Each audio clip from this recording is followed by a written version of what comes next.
traveling to face McKeesport on Friday for a WPIL quarterfinals match. That's all for that piece I got up.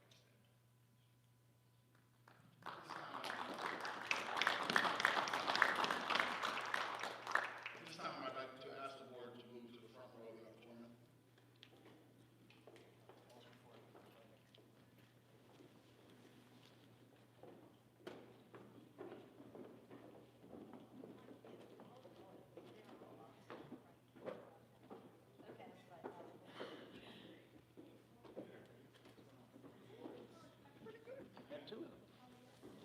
How are you? How are you doing?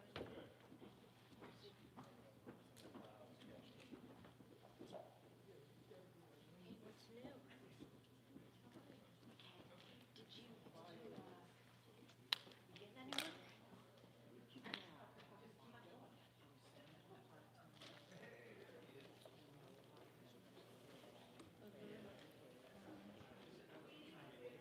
I'll move it right here.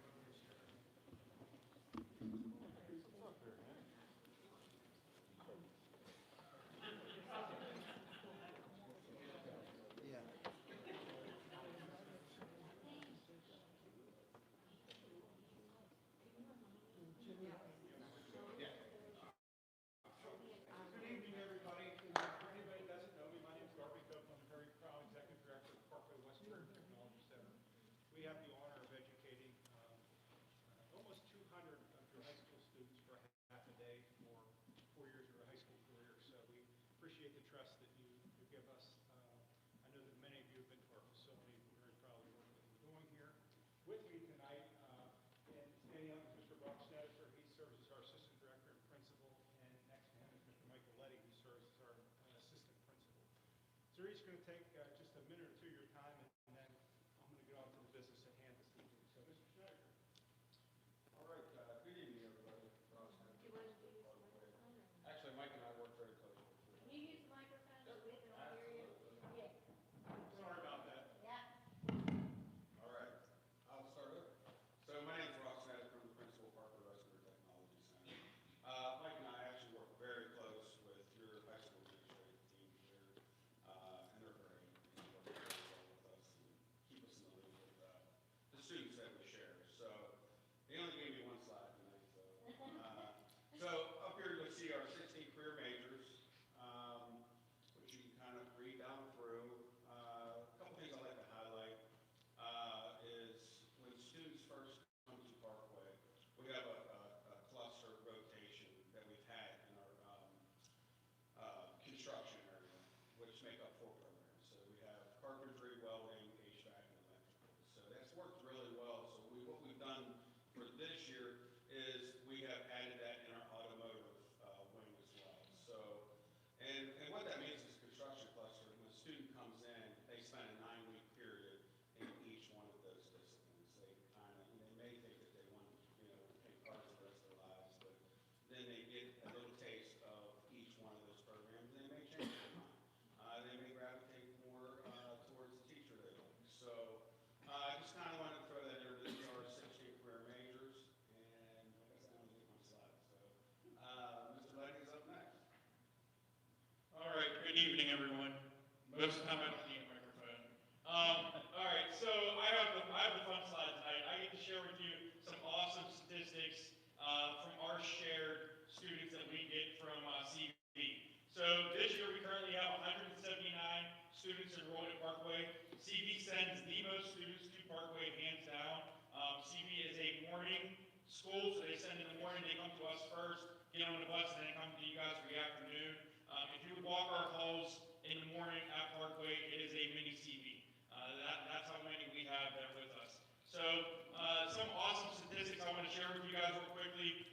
Our CV students, we take a NOCI test at the end of their high school career here at Parkway, their senior year. It's very similar to your Keystones. It's a state test. NOCI is broken up into 2 portions. There is a 2-hour hands-on portion that is field related to the program that they've picked, that they've studied for the last 2, 3, 4 years. And then there is a written portion. That written portion is about 200 questions, and again, it's related to their field of study that they've been working on. So our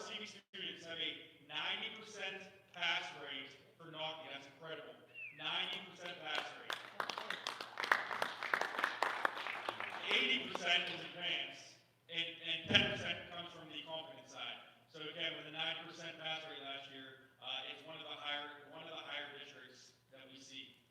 The other statistic, and again, another awesome statistic that I'd like to share with you, is our portable industry credentials. Now, when we speak with stakeholders, community members, potential employers for our students, we ask them, what do you want to see from our students? That's our goal, is to get them family-sustaining wage jobs from when they graduate from Parkway.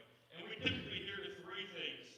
We hear, we need these students to come to work every single day. We need their attendance rate to be excellent. We need them to be able to pass a drug test, and we need them to have some type of certification that holds them above the rest of the people that are applying. So when our students come to Parkway, they're getting these credentials that maybe some of the other people that they're applying with do not have. For example, our welders are getting AWS. That is a national organization that our students work towards, and they pass, and it's a stamp that says that it's not us saying that they're good welders. It is an organization from national saying that they pass the test and they can weld. They can be with the best of the welders. And that's just one example. For our construction guys, it's OSHA. For our public safety guys, it's EMT certifications. We can go down the list. But your CV students received 155 certifications just last year. So CV students, we love having them. They do great work at Parkway, and clearly they're succeeding while they're there. Dr. Copeland. Thank you very much. Thank you, guys. Mr. Wright. So, I want to just share with you some quick Parkway facts. If we take a look back over the last 12 years, Parkway has grown significantly. 143.5%, so not quite triple, but almost. And with that comes good problems and bad problems. Good problems, we're reaching more kids. Kids are getting the type of education they need, but it creates other problems in terms of square footage and safety. Also, looking back over that last 12 years, we look at the base average Act 1 increase, it's been 2.72%, while our average increase has been 1.58. So we work really hard because we understand that every dollar we spend, 1/12 of that comes from Chartiers Valley. So we work hard in terms of gathering industry donations, bringing out-of-jointure students in, anything we can to keep our member districts' costs low. As a matter of fact, we have the lowest cost per student for CTC in the county, and perhaps in the whole western part of the state, certainly in the county. Our students, as Mr. Letty just talked to you about industry credentials, over that last 12-year period, 13,440 industry credentials. And we fund those all with federal Perkins funding, so there's no out-of-cost to the student in their pocket. They take a qualifying test in a classroom that says, hey, they have a reasonable chance of passing, and then we take it from there. Take a look at the last 5 years. Our NOCI pass rate has been 97%. And that's very impressive, but when you dig just a little bit deeper, and you look at our student population, 77% of our student population is economically disadvantaged, and 43% have an individual education and IEP. That doesn't include the kids with 504 plans. So they're really kids that are a bit behind the 8 ball to begin with, and it just really is a testament to the work that our teachers do. They work very hard to get the kids where they need to be, and I'm very, very proud of the work that the students and the kids do. A little bit about our current campus. Our current campus was built in 1967. You've been there before. The main building is 13-inch core concrete walls, 4 rebar. It's kind of a bunker. It's never had a significant building project. We do small things each summer to try to spruce things up a bit. So in the 23-24 school year, our board is called a JOC, a Joint Operating Committee. So our JOC approved a facility study with HHSDR architects. And that study was completed in June of 2024. And it gave us a couple options. The first option was adding 37,000 square foot. That was a welding building and with diesel beneath and some room for future expansion. And during the course of that year, every one of our program has what's called an occupational advisory committee. So they advise the teacher on all capital improvements, on the space that we utilize, because we want it to mirror entry-level employment in our chosen field. So once the teachers gathered at our occupational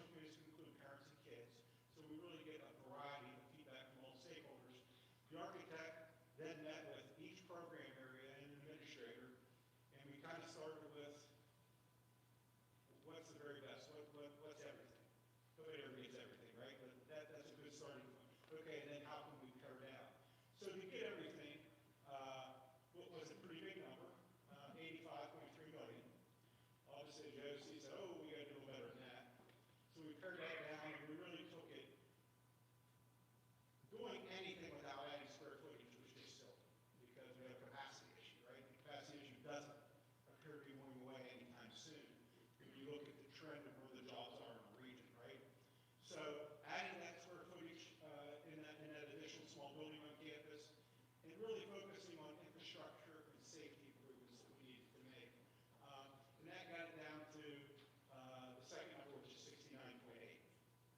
So we gave that to the GOC in June and said, you know, we don't need the summer, let's kind of think about this, let's have time for folks to come back and ask questions, the architect, my team and I.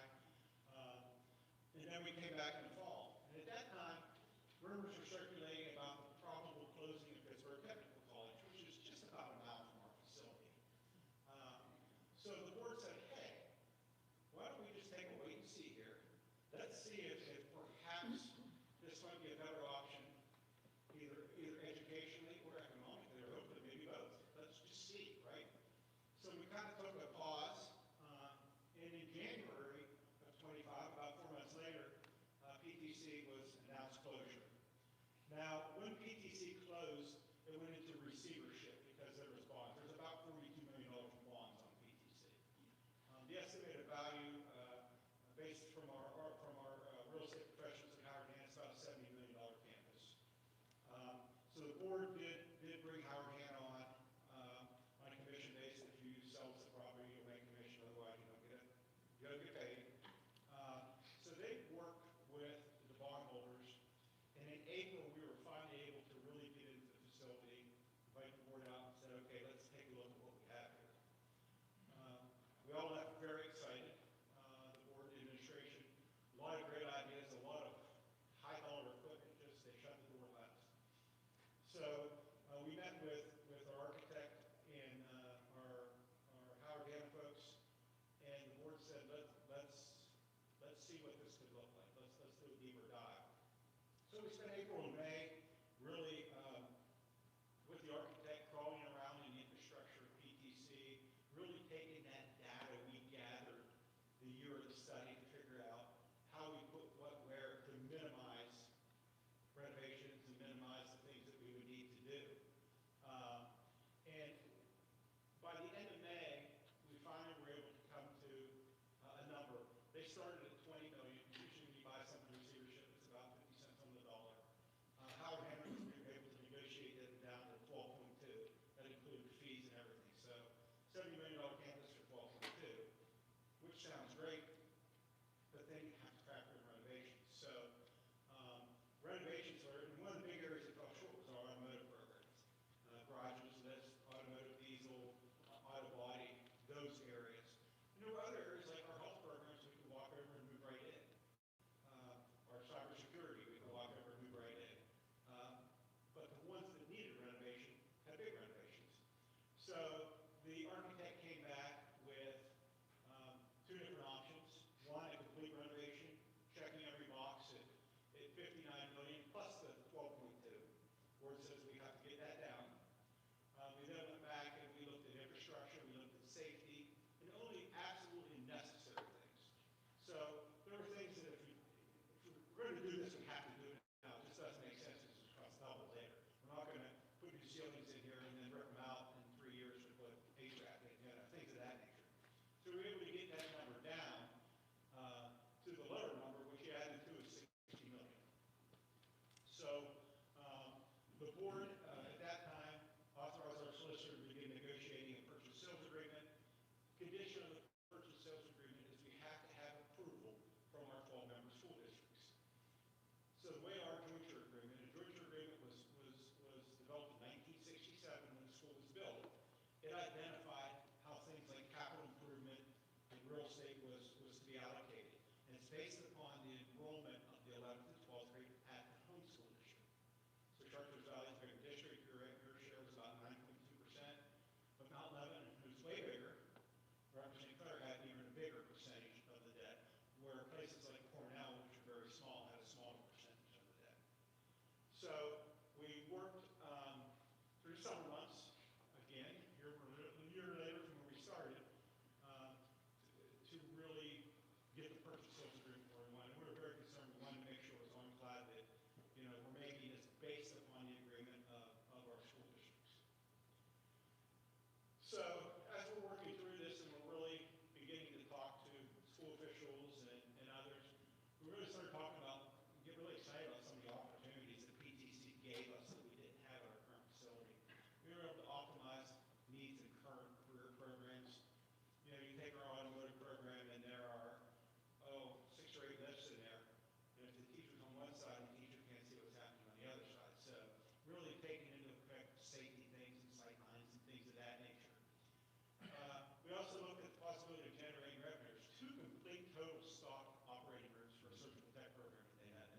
Just prior to closing, they had one of the major health systems in Pittsburgh agreed to pay the tuition for 2 cohorts of 15 students.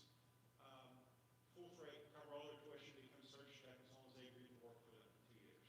So we thought, wow, we could open a secondary program, which has been something on our list, but it's very expensive to buy that equipment for virtually no cost to the teacher, and then we can generate revenue, and that revenue again decreases your cost. So we saw that as a win-win. And the other thing is future programs. There was some additional square footage still left where we were able to think about what comes next. And unfortunately, although we have some ideas of some programs we might look at in the future, we have not a square footage, not a square foot to give. We actually took 2 storage closets in our construction wing and turned them into locker rooms. Very true story. So it became an issue. So the JOC, again, they really did a lot of fact finding on this, and they said, we think PTC is the most economical. On the surface, it's over $9 million cheaper, and that's before we sell Parkway, because once we sell Parkway, that money would then be refunded back. So, what will Parkway go for? It depends on who's buying it for what they want, but we think the overall spend would be closer to 53 to 55 million, not 60. And you're really setting the jointure up for decades to come. So, and from an educational standpoint, it was absolutely a no-brainer. More square footage, much newer facility. Our facility is not ADA compliant in most regards. This facility was built in the late 90s, early 2000s. It's very much compliant. So we then proceeded to say to our districts, this is where we want to go. We worked with a lot of legislators. We had a strong commitment from several of them to band together to try to get us some RCAP funding. That was not a guarantee, but again, if we got RCAP funding, that would be another reduced cost for our districts. So Skill Center Jefferson Hills is doing a $35 million infrastructure improvement project. They were able to get $4 million in RCAP funding. So we thought we would probably get somewhere in that lane. So now you're getting closer to $50 million. You can't guarantee that. Can't base the numbers on it because we just have to refund that. But folks say, why don't you get the grant first? Well, you can't get the grant until you have a building and you have a project. Like, they won't allocate funds to you unless they know you're serious about what you're doing. So that obviously put us kind of into that area. So we are now out talking to boards. I believe you'll have a couple motions to consider tonight for the purchase and also the securing the funds for this. I don't want you to think your vote doesn't count, because your vote is very important to me. But as I alluded to earlier, if one district votes no, it's a no-go, and that has happened already. So I ask you to vote as if it was real. We certainly hope that you'll support Career Tech Ed, support Parkway as we begin to figure out what comes next here. And I'm happy to answer any questions you might have. Yes, ma'am. Do you have any idea what potential cost would be to us as that 9.2%? So it depends whether you go 20, 25, or 30. On a $30 million project, it was around 350-ish, give or take some change. The rates have actually gotten better since we projected that, so it's a bit more. But it would really be decided upon how you would want to structure that bond.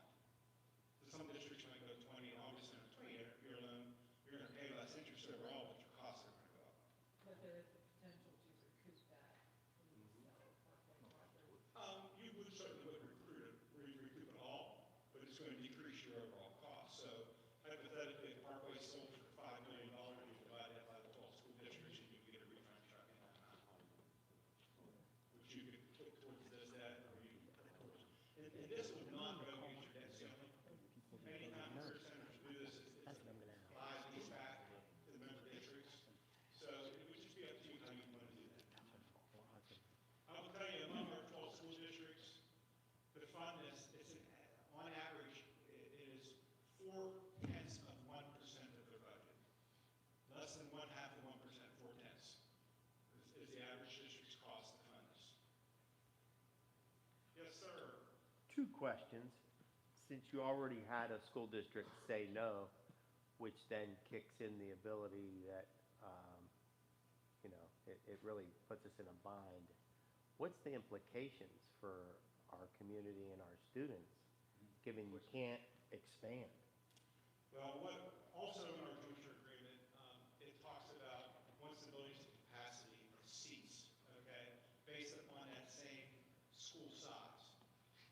We are working through that. We're going to be presenting something to our board here very soon of what that's going to look like. I don't foresee that being a building-wide thing right now. I can tell you it's probably going to hit cosmetology, it's probably going to hit construction trades, it's probably going to hit health, but other areas there will be room. So the implication is this: if a student says to their counselor here at Chartiers Valley, I want carpentry, and your seats in carpentry are gone, and, you know, some districts wouldn't use them all of our influencer districts will get first priority, but there will be kids that will be displaced.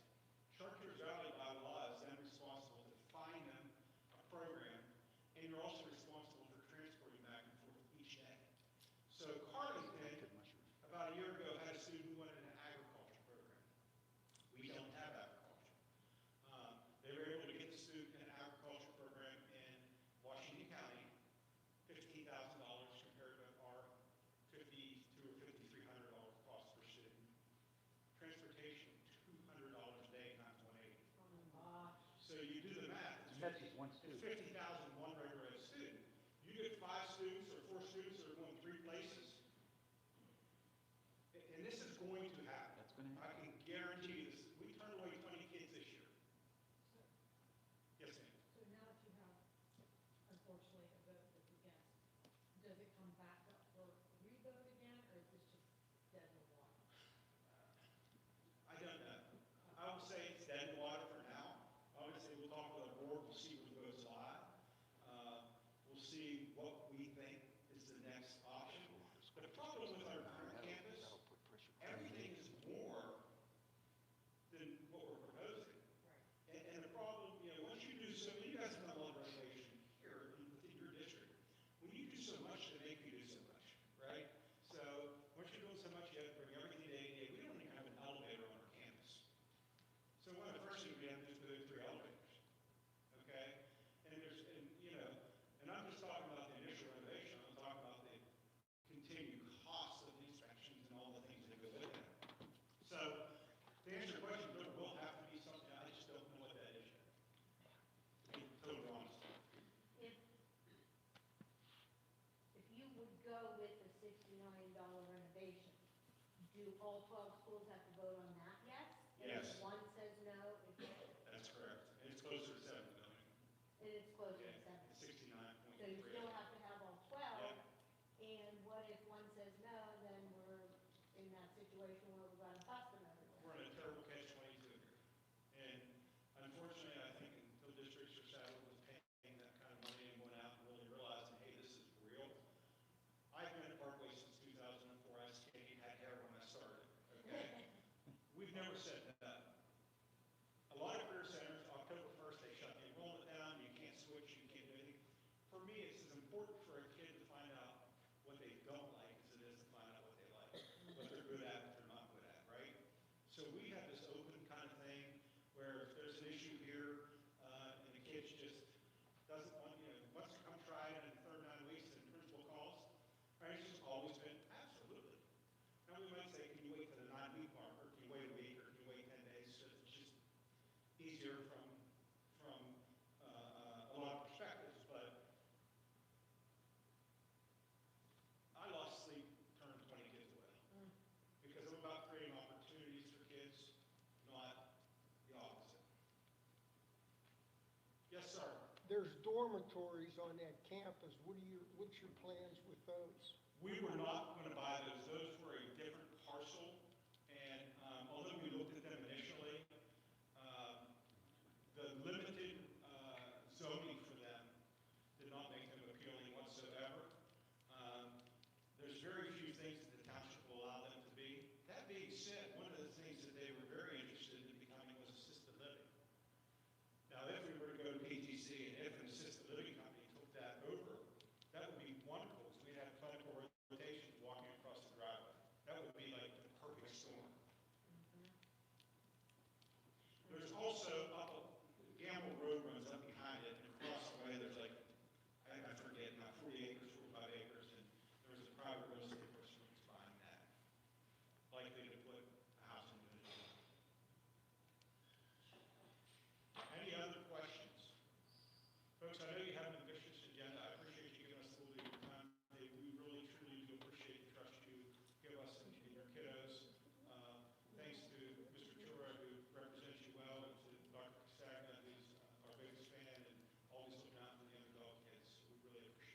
to say something real quick before you close. Before we applaud this gentleman. I've been a superintendent in 3 CTCs, and at the last superintendent meeting, I said this to all of them, this is the best CTC I've ever worked with. And they're known throughout the county as being the best. So applaud what you gentlemen do. What's unique about our situation is similar to the way the IU charges school districts for their program services budget based on your aid ratio. It's the same way they're billing districts for this project. So although we are the largest sending district with students, we're not paying the largest part of this project based upon our aid ratio. There are other schools of the 12 that are paying a bigger piece. So it's really beneficial to Chartiers Valley. I think some of the schools are frustrated, so like, I don't send that many kids, why do I have to pay the biggest piece of the pie?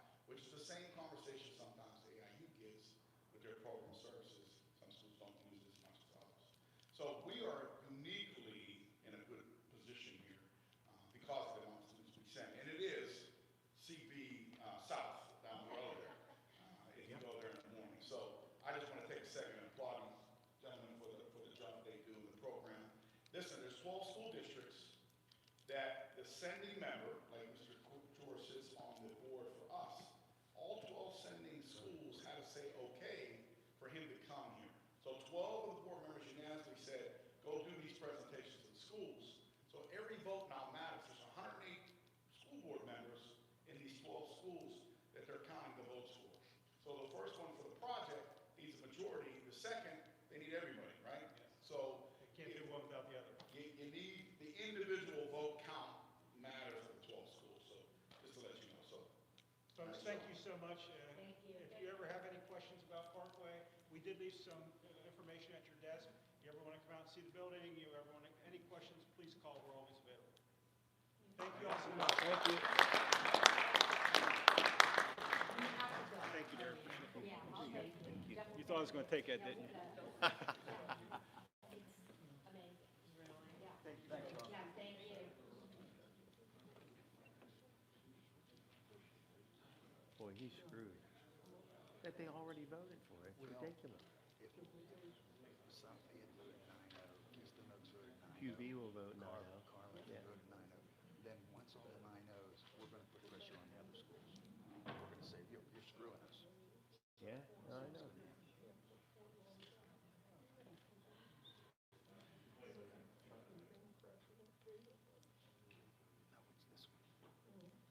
The scores went up. This is a good one. All right. Good evening, everyone. Thank you for giving me this opportunity. Dr. Stagg, as soon as I got hired, told me that one of my main jobs was to try to show growth with our students throughout the district. And we attack that in a couple of different ways. One being PWAS scores, the other one being math. And then we're also going to talk a little bit about our STEM integration here at the end. We're going to start off with PWAS. That stands for Pennsylvania Value Added Assessment System. They, to make it as basic as possible, give every kid that takes the PSSA and Keystone test a predicted score based upon data that they have on it. That score is then attributed to your school. So if they do better than that score, then we get a better color. If it's over, if they do worse, then we get a color that we don't necessarily like. Yeah. I'm going to show you this past year's, the 23-24 data, and then we're going to talk a little bit about what we're doing to improve. Here is a snapshot of the district summary for 24-25. The top 5 graphs are math, the middle group is English, and the bottom is our high school / middle school keystone scores with algebra, biology, and literature. And it goes by grade. What we're looking to do here is, if you look at that green, it's a little bit fatter than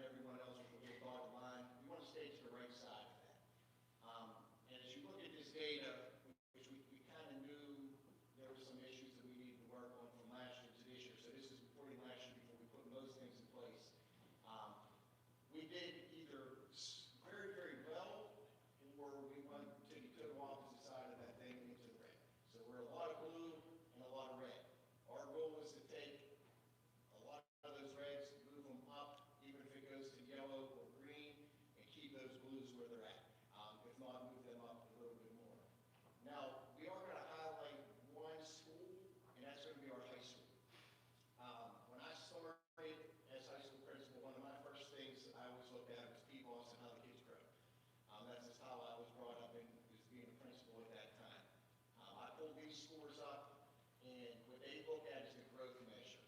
As you can see, for the algebra, biology, and literature, the high school for the 23-24 school year was in the negative in each one. Algebra was -3, bio was -2.1, and literature was -3.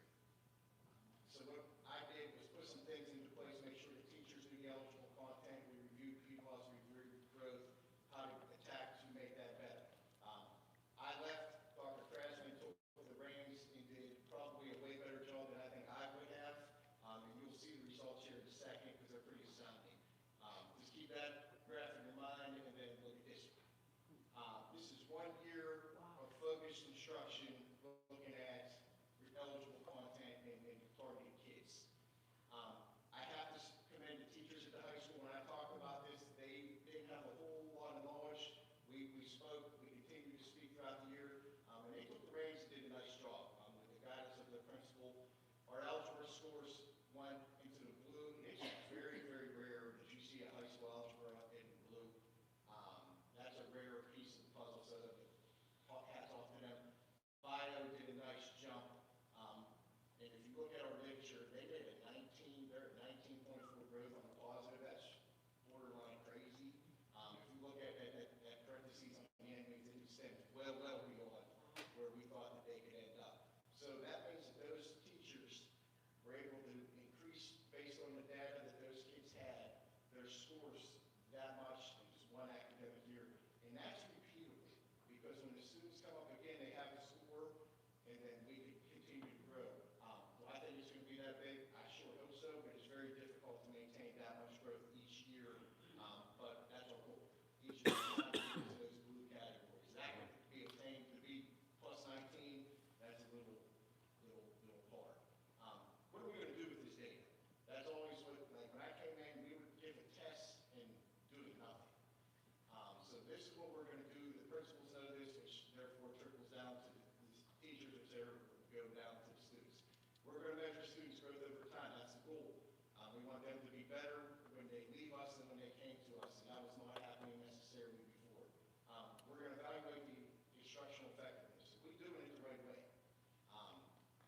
Is this happening every year? You can't teach the same way you taught the year before. It doesn't work like that. Kids change every single year. It's going to guide our school improvement. It's going to support our teacher reflection and goal setting. Each teacher actually gets a very similar chart of where they fall. They could be blue, they could be red, they could be yellow and green. So it gives them a good idea, and the principals sit down with them and have those discussions. It will help us inform our curriculum may be lacking, and it's going to help promote equity and accountability across all grade levels, given this test, as well as all groups within, subgroups within the testing realm. So that's our PFAS scores from last year. We hope that they're all blue next year. That's our hope, at least to get everybody to green. This fall, we took our first real math test. In the spring, we took that pilot, so that we see what worked, see what didn't work, what we needed to improve upon. These scores are going to be a little difficult to see. I'm going to really more go over colors, and I am going to be scores. Any parents that go to parent conference, if your child took a math assessment, the expectation is that the teacher talked about it in that conference. So that if those reports didn't come up, which they should have, that you would at least get a summary of what happened in this initial test. What we got to look at is it's a little bit different looking than PFAS, but it's similar. Blue is still good, green is good, yellow is what green would be in PFAS. So yellow, green, blue, good,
this is going to be given this assessment 4 times throughout the year. We know that that's a little bit above average. A lot of schools do 3, but we wanted to do it every quarter just to get the ball rolling, to have everybody looking at the data on a daily basis. What are we going to do with this? We're going to track the growth and achievement. We're going to use that to inform our instruction from the beginning of the year all the way throughout, evaluate our curriculum and programs. Hey, maybe this math isn't working, or this reading isn't working, or this skill isn't working. We are working in our primary school already. Our intermediate school is working during their IE time to actually create smaller groups of students that are struggling across the grade level. So it wouldn't just be my class that I'm working on. It could be a whole group of students that are either excelling at a skill or maybe need a little bit of remediation with the skill. But we're going to provide that so that they can continue to grow throughout the year. Data-driven decisions. Is this going to make an impact on our students getting better? Monitor our equity again within all groups and subgroups. Support our teachers and students. This gives teachers what I always wanted when I was a teacher, and that's a quarterly visual of how my students doing as compared to other students across the state and across the country. And it gives you that perfect, easy look as a teacher to get better, and it's going to predict our performance. And we can really start to, gather the reinforcements that we need closer to the end towards those standardized testing. Whether we all agree on them or not, we are judged on them. Some other things that happened for this year is we had a walkthrough model where principals were getting out. And over the past 2 months of the school year, our high school did 106 of them, our middle school did 54, our intermediate school did 46, and our primary school did 65. Some of them look a little lower than others because while they were doing, some were doing walkthroughs, others were doing what we call formal evaluation, which is a totally different piece of the puzzle. But if they were doing that, they weren't doing these other pieces. They focused on the Danielson model, which is the framework that we evaluate teachers from the state. So this isn't like something Shore Valley came up with. We're looking for very specific things when they would walk in. Creative environment report early, managing their procedures and communication. Those are pretty, you think of a classroom, that's what you want to see early in the year. Managing student behavior and using questioning and discussion techniques. That's what they're looking for. Nobody was judged on these. These are just things that the principals and the teachers could start to talk about during these months. And we're going to continue them throughout the year. Our goal is to hit every teacher every month. And that's going to be a tall task for some of those principals, but knowing them, I talked to a lot of them already a couple of times, and they don't like to lose, which is a great thing for our kids. And at this time, I'm going to kick it over to Mr. McKenna. He's going to talk about our STEM and what we have done so far this year. Thank you, Dr. Sable, very much for that. So as we talked about in a few different meetings, we really viewed the STEM implementation and everything that Dr. Sable just talked about in terms of data holistically, right? So if you go back to the previous slide where Dr. Sable talked about the emphasis on walkthroughs, things like classroom discussion and questioning, doing that in a project-based learning classroom, students have an opportunity to explore multiple solutions, they have an opportunity to collaborate, students learn how to collaborate with one another, they learn how to solve disagreements. If one person has an idea how to solve a problem one way, and someone else has a different idea, how do you actually go through and discuss that and come to a mutual conclusion? That's really what STEM is. That obviously all ties into the growth that we want to see with our students across the different subjects. Just to kind of give you the end up front, this is probably one of the best STEM implementations I've been a part of. I think I talked about this in my first meeting with everyone here at the board meeting, but I do this all over the world. Tonight I've been on the call because Vietnam wants to build 300 STEM schools in the next 100 days. I'm not sure how we're going to do that, but we're going to try. But I've literally done this everywhere, and this is one of the best ones I've been a part of. The reason why that is we have very strong leadership in the school. Dr. Sable talked about the principals and obviously at the administrative level, but the teachers are starting to make this their own. Right? So what do I mean by that? Is we provide the teacher with curriculum at the very beginning of the school year, but they immediately sought ways that they can build this into not just their science classroom in elementary, but also their English language arts classroom, and also their math classroom. And when you start to see that from teachers and they start sharing those lessons amongst themselves, that's when we have a really strong program,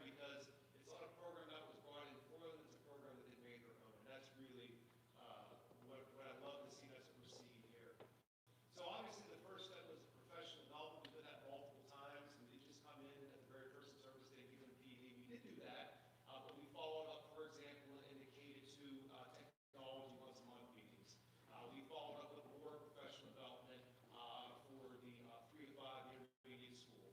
And obviously, all the teachers have my email, the principals have my email, so those questions and those things that come up, we've been able to handle and provide them with the ongoing supports that they need to be able to do that. Just specifically, STEM is being implemented K to 12 right now. K to 2, they really started to begin the school year. The middle school and the high school are implementing it now. The intermediate school, they also got a new math series, so they need a little bit more PD, which I just gave about a month ago to really get them up to speed on that. But we're full system go now in terms of STEM. We have a middle school robotics team, we have a high school robotics team. Dr. Say will have a meeting on Friday with the elementary principals to discuss the elementary robotics team also. So we're very happy about all of that.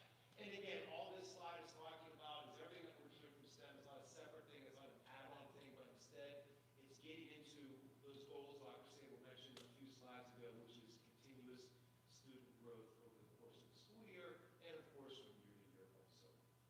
Okay. That is it for us, unless there's any questions.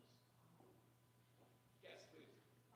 For the Keystone PBOS, how do you perceive the impact of the, moving the faculty around in English, bio, and math to be able to make those same growth? Because you have different and sometimes inexperienced people there now. Well, that's a great question. The teachers themselves are going to be supported by the other teachers that have been there before. We did know we moved a few around. Our English department has remained the same. With the testing groups they are. So your ninth grade is different. The ninth grade has moved a little bit and our algebra has moved. We are expecting, to be quite frank, them to go up because some of the new people who moved in have worked in the algebra, bio. The bio one is the one we're a little more concerned about because there are some new people there, and then the English. We have to, as principals and administrators, give them the support that they need, make sure they have the eligible content, make sure that they're reviewing it. That's why we're doing all those walkthroughs to make sure that everything's going well. They are meeting with them on a hopefully monthly basis, if not more, depending on their walkthrough regimen. And we are expecting them to do the standard, if you will, from Mike Tomlin, that our standard is going to be a little bit higher than Steelers. Our standard is blue, so we want to keep that up there. So, I mean, that's just something we're going to have to work all the way through this year. I mean, we can't, they're just going to have to do their job as professionals, and that's what we expect them to do. We support them, and they have the materials that they need. Just one thing to add to that, because if you looked at the map data with the blue bars and the green scores and the predictive analysis of where these children should be on the PSSA, these data discussions weren't happening. The reason why our Pittsburgh Business Times score was tanking all those years is because we weren't a data-focused school district. We weren't. There wasn't constant monitoring. There weren't benchmark assessments in place. Walkthroughs weren't happening in the classroom tiered towards an outcome with increasing data. Those things weren't happening, point blank. There wasn't a philosophy around testing is important. And I can argue that testing shouldn't be the end-all, be-all, but I can't argue that you do not give your children a fair chance if you don't even cover the content. We weren't. When Dr. Sable first came to the high school and was talking about the content that would be tested on the Keystone exams, they were unfamiliar conversations with staff. They weren't talking about this data because they weren't held to the fire of the results. Point blank, Pittsburgh Business Times is scoring us on how our students perform on those PSSA and Keystones. That's what they're scoring. It's not just if how many students made proficient, it's the actual score. So the higher our advanced student score, that all counts now. So it wasn't, we really weren't working in an environment of data-driven instruction until recently. So I don't care who's in that classroom, to be honest, from my perspective, because we're going to guide them and focus them around these observations, this content, and these specific results. The map test is going to show that they grow from quarter 1 to quarter 2. And if they didn't, why didn't they? And so that's all I think the change maker that we're seeing in these results. Is Ms.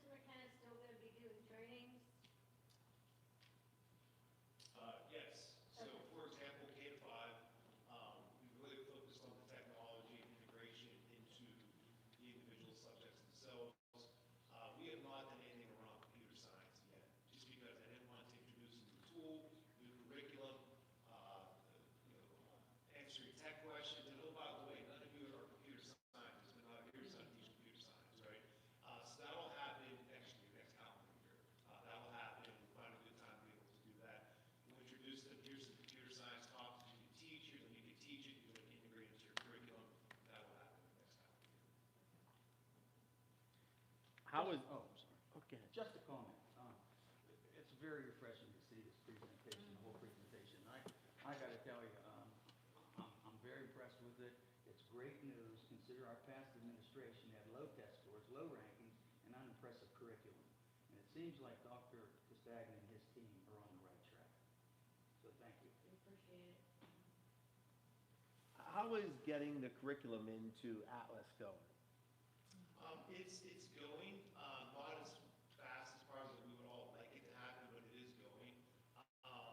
The main thing that we wanted to get ironed out, and I like to let Dr. Sable comment on this, was the walkthroughs, was going into the classrooms and having a method for the principals to be able to have a conversation with the teachers themselves, but then also to track, like, what's the follow-up on? It's one thing if I come into your classroom for a walkthrough and say, great job, here are 3 things you can improve upon, and then, check the box and move on, right? But talking with the principals about a way to be able to actually be able to track that, so you can see that improvement with the teachers throughout the course of the school year. And then the second part of that, then, to your question, is, okay, now that we've done that, how do we then track that all in Atlas? So the good lessons that we're seeing, making sure that's in there, so other people can see those same things. And then if we need to improve lessons, we can do that also. So it's going on. It's not done yet, but it's ongoing. Okay, thanks. Yeah. Dr. Sable, do they fill out a PAE form when they do that walkthrough, or to provide feedback back to the teacher, or?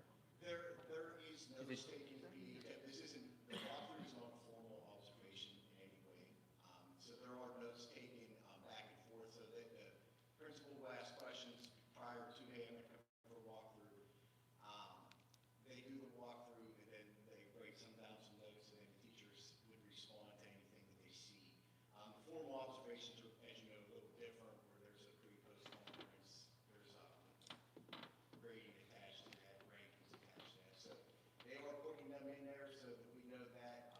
Like Mr. McKenna said, our next step in these walkthroughs is to have the teachers and the input lesson make sure we're entering those tools so that all the teachers across the grade level can use them. Yeah, to follow up to his question, after you do those monthly focus walkthroughs, what kind of professional development then is provided to each teacher? Because it's one thing to go in and, make comments, but it's entirely another to then help with the tools to. That is very true. Now, here's the thing that we got to remember. They had nothing around this before. So right now, what we're doing is going in, we're seeing what they are doing, and then we're going to, as a group, looking at the math scores, looking at the pre-boss scores, looking at those walkthroughs, game plan that, and make our professional development focused. However, when it is focused, we have to make sure everybody shows up. And that's something that we have to work around too. So we have to make sure that when we have the professional development, everybody's there for it. Just one thing I want to add to that, because we don't do that well, right? Our service days after the beginning of the year aren't well attended.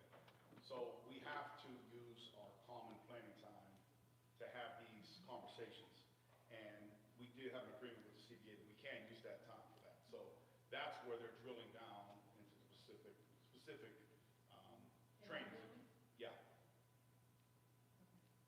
So that's a change from some of that earlier stuff. So hopefully next year, we could use the in-service schedule more effectively for some of this as well. Yeah, it'd be nice to see that professional development schedule.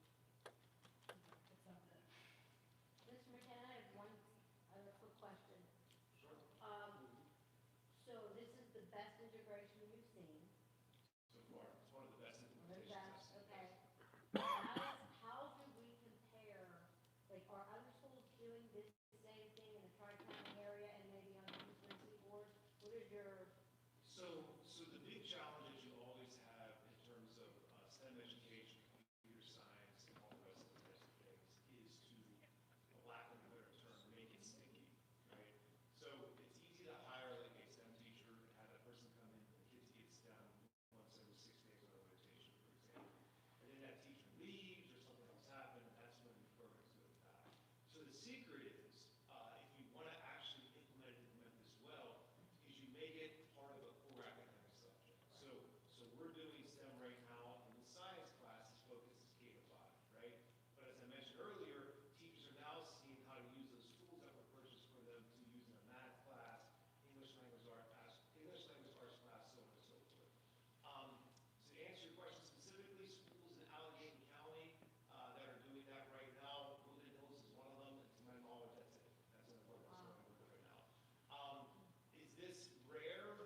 STEM done K to 12 in the core academic classrooms is a very rare thing to see. Now, in the middle school and high school, obviously, you've got classes devoted to that. So you have maybe a middle school class where they're doing STEM. You have a high school computer science classroom that are devoted to that.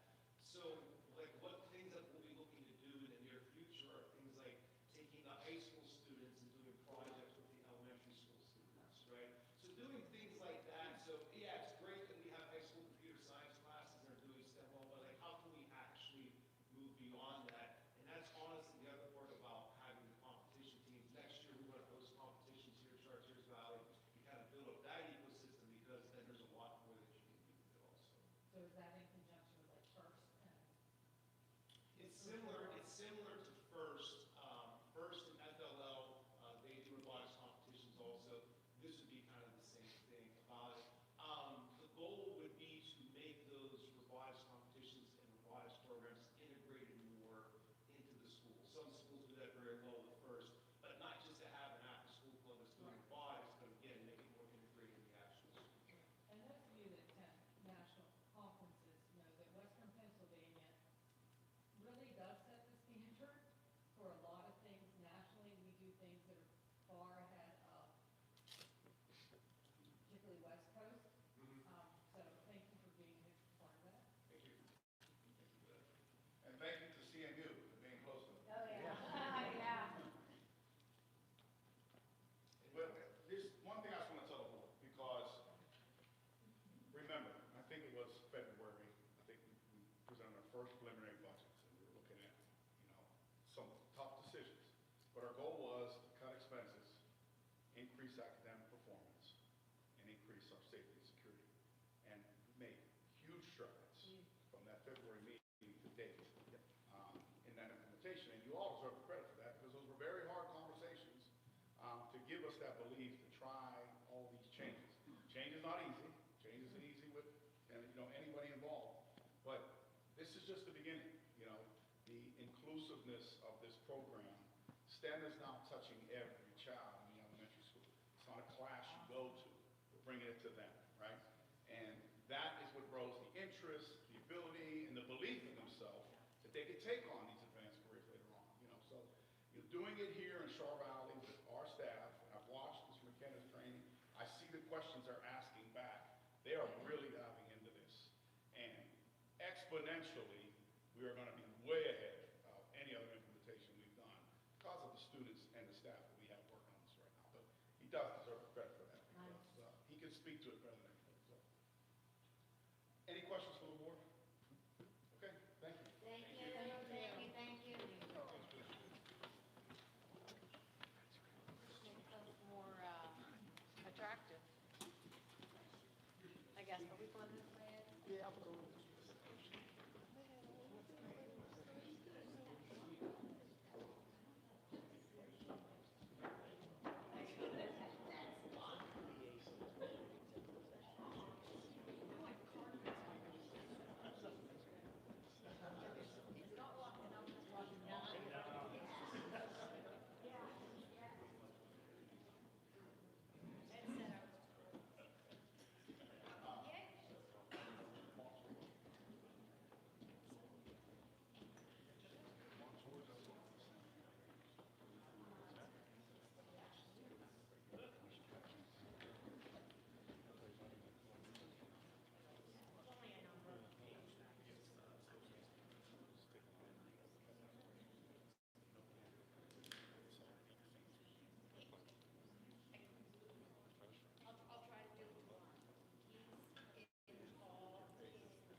Thomas Rivers, 352 Vanadium Road, Scott Township.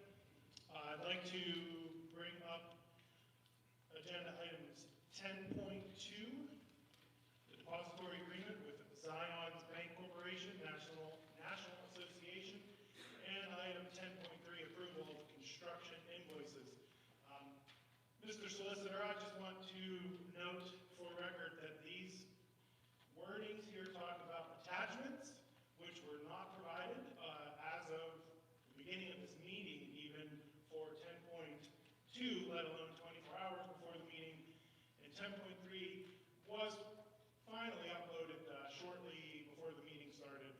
Therefore, from what I believe to be the rule of what should be going on here, I do not believe you should recommend or suggest to the superintendent that we recommend moving forward with these items due to the fact that the attachments are not provided in a timely manner. And also, can we please move the meeting back to the other space? What happened to the student board reps? And it's really exciting to see those lit scores go up because that promotes free thinking of the students. Thank you. Mr. Warner, can we clarify 10.2 and 10, are they missing the attachments?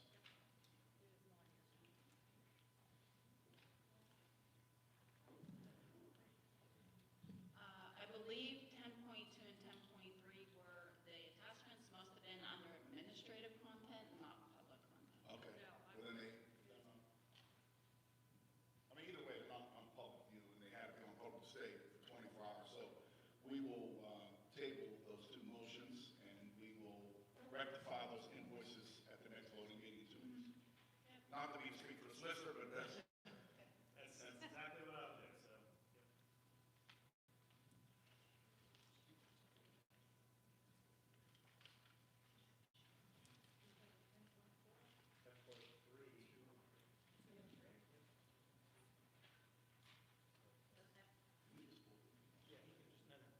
Those items can just be pulled, they don't have to be formally tabled, there's a motion made, so we'll just pull those items and add them to the next agenda.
Motion made by Mr. Montani, second by Mr. Chura. Any discussion on this item? All in favor? Aye. Aye. Anybody opposed? The motion passes.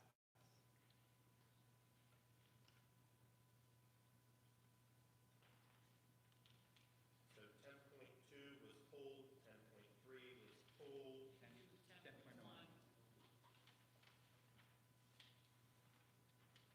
First National Bank. Okay. So I have a motion to ratify the First National Bank Business Resolution of Authority per attached. So moved. Motion made by Mr. Chura, second by Ms. Heen. Any discussion on this item? All in favor? Aye. Aye. Anybody opposed? The motion passes. So we'll skip 10.2 and 10.3.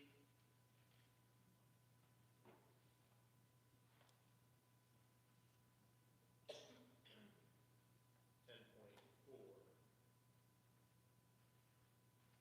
So may I have a motion to approve the purchase of the real estate property located in North Fayette at main campus parcel 0495-R-00001-0000-00 and adjacent land parcel ID 0495-R-00005-0000-00, encompassing approximately 33.4 acres in Energy Center and adjacent buildings, including approximately 9 acres of parcel ID 0495-S-00001-0000-00 as a jointure district of Parkway West Career and Technology Center. So moved. Second. Motion made by Mr. Montani, second by Mr. Chura. And Kelly, can you please call the roll if there's no other discussion? Yes, Mr. Borowski? Yes. Mr. Cora? Absolutely. Mrs. Drury? Yes. Ms. Rogers? Yes. Mr. Montani? Yes. Mrs. Sexton? Yes. Mrs. Trainer? Yes. Ms. Heen?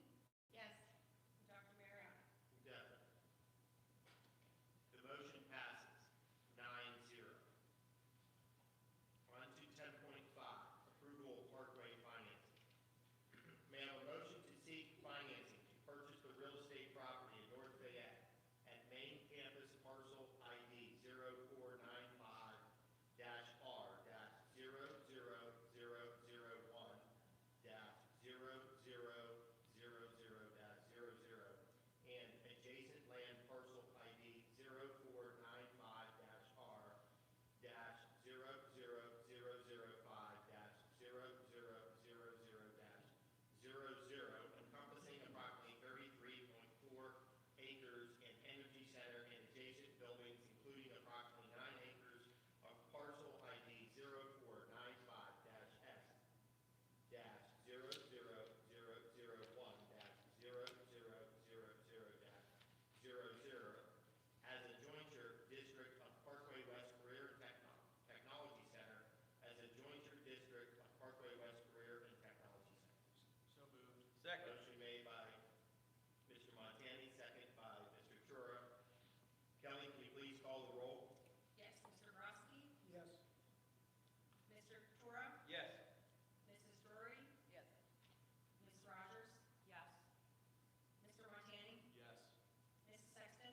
Yes. Mrs. Trainer? Yes. Ms. Heen? Yes. And Dr. Mariani? Definitely. Dr. Mayor, I have to say something quick. Sir. I just want to thank the board, because listen, there's so much I always hear people come up to me and talk about this board and problems, and you know, you always do the big things very well, and this was an important vote for the kids that wouldn't have the opportunities they had if Parkway didn't exist and wasn't run so well. And to recognize that we give opportunities to every child in this district is something special. So you all should be applauded for the fact that you come together on big things. So nice job to this board.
nursing home or a school district, and so I presented the idea to the board. And again, this, continues the statement I just made. The board collectively knows that the AI is the future and thought it would be a tremendous opportunity for our district to showcase our commitment to student safety. And so we board approved a pilot with this company that comes out of the research and robotics department of CMU. Their patent was through CMU. And they've been working at the high school every day. That's their station. There was a positive news story that Chartiers Valley helped build this software, helped learn how to detect weapons here. And so they came to me and said, listen, they're putting a lot of money and manpower to this investment, and they want us to be the first school in the nation to be under contract with this new weapon detection software. But as all AI models have to, it has to learn. And so it is not yet to the point where it can be 100%, right? So we want to get it closer to that percentage. So what do they need? They need more images. So they asked if they could come in at a very low price. They would absorb the hardware cost, the wiring cost, and then put this device in 2 entrances at every school building. And they just wanted to enter into this 5-year agreement that would lock in the 3rd year with a small, basically cost of living increase, small percentage, so that it would be set, because after the news story aired, nationally recognized news story that aired what Chartiers Valley was doing, they received a ton of interest from schools. So tonight, if approved, we'll be the only school in the country with an AI weapon detection system that is focused on proactively responding to weapons. Every other school security system out there is to minimize casualties after something happens, after a gun is exposed. This is the only school program that is built around being proactive and alerting police and administrators that somebody has a gun in a backpack. You weren't able to see through clothes before this software came out. It's cutting edge. It's only going to get better. It's only going to get smarter. And we will be the only school in the United States that has it. So again, great collaboration with CMU, great collaboration with the researchers. And again, the core team, their CTO and CEO spoke to the board in executive session, probably way better than I could explain it, what the software's capabilities are. But being on the ground floor and having a great relationship with CMU only helps us for whatever's next. So again, I thank the board for their consideration with this tonight. And just building on Mrs. Strainer's comment, thank you to the administration, because bringing these big items that we have to vote on mean that you have to bring them to us first. We can't vote on them first. So that takes a lot of energy. I appreciate everybody on the administration bringing us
did all of the decor, decorations, everything, so it looks great. So if you folks have time to go out and have lunch Wednesday or Thursday, stop at the coffee shop.